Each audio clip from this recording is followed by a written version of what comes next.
Hello students, today we are going to discuss a new further topic of nature and purpose of business. If you have not subscribed the channel, subscribe it and press the bell icon for notification of new videos and like and share it also. Today in this topic we will discuss the comparison of business, profession and employment. We will discuss comparison, difference between business, profession and employment. इन तीनों के बीच में हम क्या पढ़ेंगे इस topic में? Difference किस किस के बीच में? बिजनेस, प्रोफेशन और employment. This is business, profession and employment. Clear है बात? Let us start. Here is the difference between business, profession, employment. This is the basic on which there are differences between business, profession and employment. First basis, mode of establishment, मतलब कि कहाँ से start होता है, कैसे start होता है business. Business कब स्टार्ट होगा? When entrepreneurs decision and other legal formalities if necessary. अगर जब ओनर का डिसीजन होगा, ओनर मतलब जब मालिक इच्छा करेगा, मालिक की इच्छा होगी कि हमें एक बिजनेस स्टार्ट करना है, तब वो बिजनेस स्टार्ट होगा और उससे रिलेटेड कोई भी लीगल फॉर्मेलिटीज़ है उनको कंप्लीट करने के बाद बिजनेस स्टार्ट कर सकता है. प्रोफेशन, प्रोफेशन में आने के लिए membership of a professional body and certificate of practice. Profession में आने के लिए जो प्रोफेशनल बॉडी है उसको क्या होना चाहिए? उसकी मेंबरशिप होनी चाहिए और उसकी क्या होनी चाहिए? Certificate of practice. Like doctor, doctor को मेंबर होना चाहिए किसका? मेडिकल एसोसिएशन का. किसका? मेडिकल एसोसिएशन का. और उसके पास डिग्री होनी चाहिए एमबीबीएस की. क्लियर है बात? Same as like lawyer, lawyer को मेंबर होना चाहिए किसका? कोर्ट का. और उसके पास डिग्री होनी चाहिए किसकी? एलएलबी की. तो प्रोफेशन में आने के लिए उस बॉडी का उसको क्या होना चाहिए? मेंबर होना चाहिए और उसके पास उसकी डिग्री होनी चाहिए, तभी वो प्रोफेशन में आ सकता है. क्लियर है बात? नेक्स्ट पॉइंट आता है employment. Employment cum appointment letter and service agreement. अगर उसको अपॉइंटमेंट लेटर मिल जाता है और सर्विस का एग्रीमेंट हो जाता है, तब वो एम्प्लॉयमेंट कर सकता है, एम्प्लॉयमेंट में काम करेगा एज ए एम्प्लॉयर. क्लियर है बात? अब बात आती है second difference, nature of work. कैसा कैसा काम किया जाता है? बिजनेस में कैसा काम किया जाएगा, प्रोफेशन में कैसा काम किया जाएगा, एम्प्लॉयमेंट में कैसे काम किया जाएगा. क्लियर है बात? अब बात आती है कि बिजनेस में कैसे काम किया जाएगा, किस नेचर का काम किया जाता है? Provision of goods and services to the public. Provision means providing. Provision को हम कह सकते हैं providing of goods and services to the public. Public को गुड्स और सर्विसेज प्रोवाइड करवाना, ये किसका काम है? बिजनेस का. Rendering of personalised expert services, जो उसके पास सर्विसेज जो उसने प्रैक्टिस की है उसको अप्लाई करना. जैसे डॉक्टर है तो वो क्या करेगा? इलाज करेगा, पेशेंट को ठीक करेगा. और लॉयर है वो अपना केस लड़ेगा, न्याय दिलाएगा. किसको? जो इस भी व्यक्ति को वो केस लड़ रहा है उसको क्या दिलाएगा? न्याय दिलाएगा. जो उसने प्रैक्टिस की है, जो उसकी सर्विस की प्रैक्टिस की है, उसको वो क्या करेगा? अप्लाई करेगा. अगला, performing work as per service contract. जो इसके लिए वो अपॉइंट किया है, जिसके लिए वो सर्विस के लिए अपॉइंट किया है, वो उसको काम करेगा और उसके रूल्स और रेगुलेशन को फॉलो करेगा. क्लियर है बात? बिजनेस का क्या काम है? गुड्स और सर्विस प्रोवाइड करवाना. प्रोफेशन का जो उसने प्रैक्टिस की है, जो उसकी नॉलेज है, उसको शेयर करेगा, बांटेगा अपनी सर्विस को. और एम्प्लॉयमेंट में काम करेगा, जिस काम के लिए वो अपॉइंट किया है वो काम करेगा. क्वालिफिकेशन, क्वालिफिकेशन मतलब कितनी कितनी क्वालिफिकेशन चाहिए किसमें? बिजनेस में, प्रोफेशन में और एम्प्लॉयमेंट में. बिजनेस में no minimum qualification is necessary. कोई भी क्वालिफिकेशन होना जरूरी नहीं है। लाइक एज एक चाय वाला है, जरूरी थोड़ी कि वो पढ़ा लिखा होगा, लेकिन फिर भी वो अपना बिजनेस कर रहा है, तो इसके लिए बिजनेस के लिए कोई क्वालिफिकेशन जरूरी नहीं है। क्लियर है बात। अब बात आती है कि profession qualification is required. Profession में जिस प्रोफेशन के लिए वो है उसके पास क्या होनी चाहिए, नॉलेज होनी चाहिए।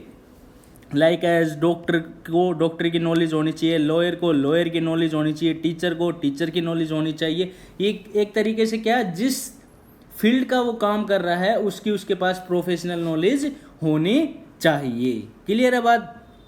अगला है employment qualification required as prescribed by the employer. जैसी क्वालिफिकेशन एम्प्लॉयर को चाहिए वैसी क्वालिफिकेशन होनी चाहिए।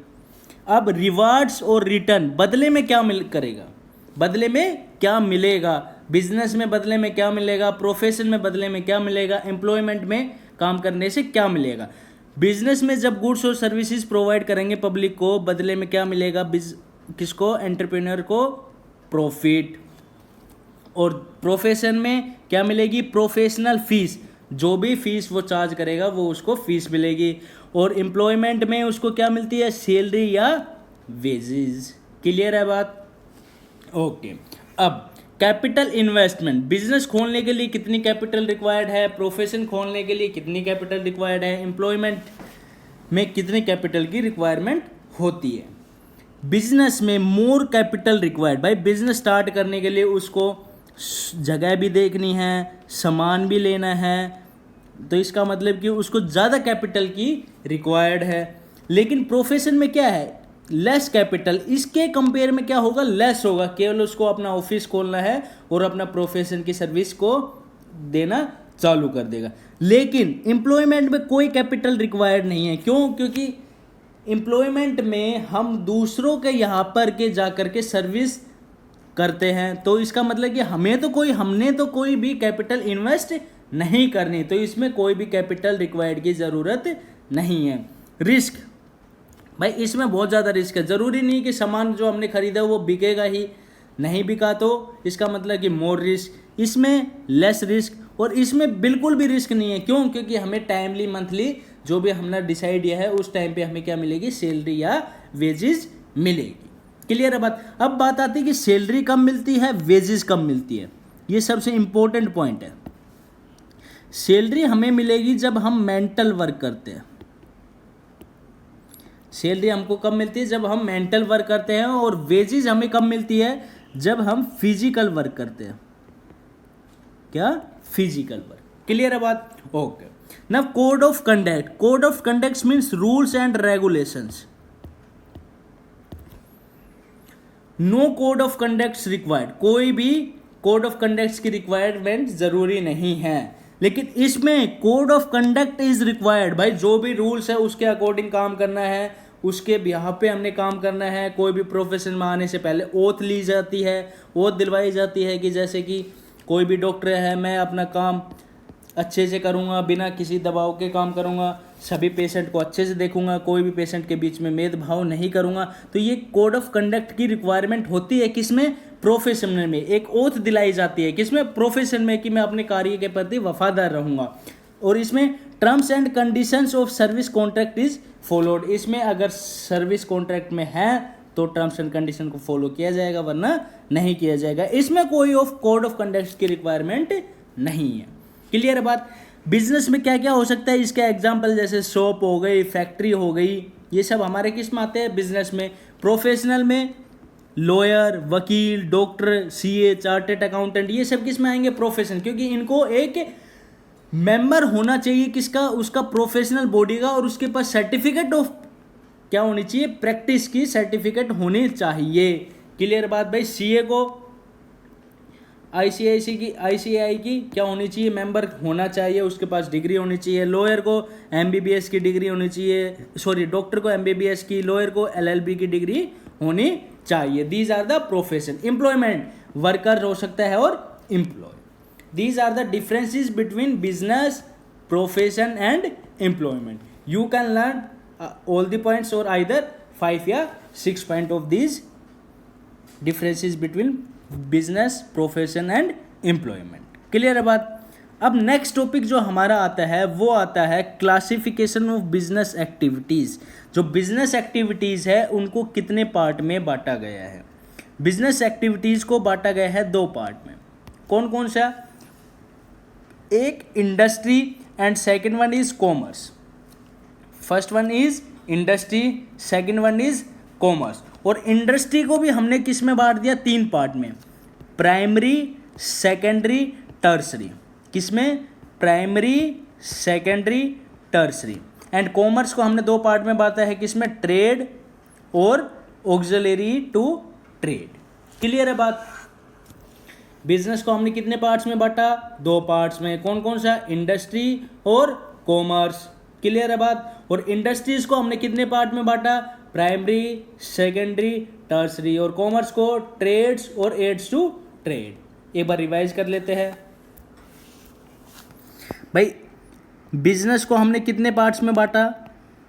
बिजनेस को हमने बांटा 2 पार्ट्स में। किस किस में? इंडस्ट्री और कॉमर्स। फिर बात आती है कि इंडस्ट्रीज को कितने पार्ट में बांटा? इंडस्ट्रीज को बांटा हमने 3 पार्ट में। कौन कौन सा? प्राइमरी, सेकेंडरी और टर्सरी। ये 3 पार्ट में बांटा है। किसको? हमने इंडस्ट्रीज को। और कॉमर्स को हमने कितने पार्ट में बांटा? कॉमर्स को हमने बांटा 2 पार्ट में। कौन कौन सा? ट्रेड और ऑक्सिलरी टू ट्रेड। क्लियर है बात? These point will be discussed in next video, but you have to remember that business has been classified into 2 parts. One is industry and another one is commerce. And industry is described a classification in 3 parts: primary, secondary, tertiary. And commerce is divided into 2 parts: trade and auxiliary to trade. Okay, thank you. If you like the video, please like it, share it and subscribe the